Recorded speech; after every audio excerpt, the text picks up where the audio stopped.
強姦民意惡過23條，泛民抗議啊！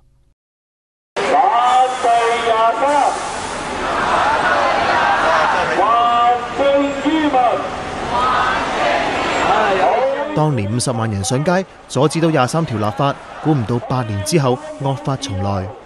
雖然呢個變相公投運動唔係真正嘅公投，為咗唔想再有變相公投，政府硬推立法會替補機制。咁簡單講，即係當有議席出缺，選都唔使選，就揾翻落選當中最多票嗰啲嚟替補。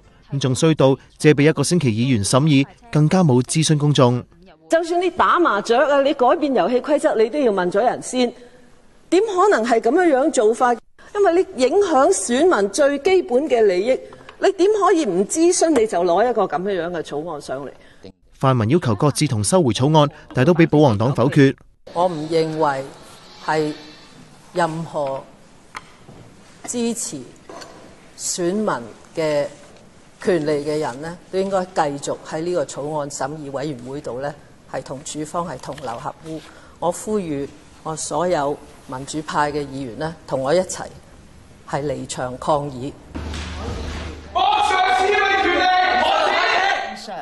12位議員退出草案委員會，好可能係第一次。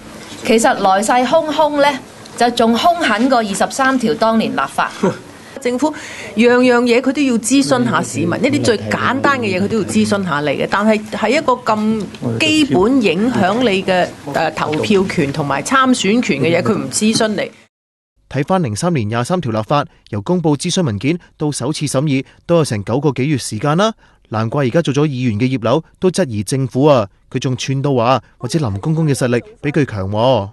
為香港有無恥同埋無能嘅官員同埋議員，用餘下嘅2分20秒默哀，民主已死，一鞠躬。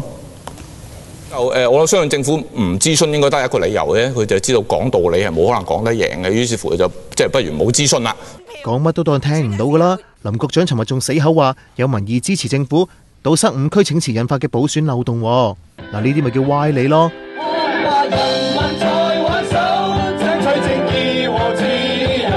唔想俾人搞公投，都冇理由立法要由輸嗰個去替補噶。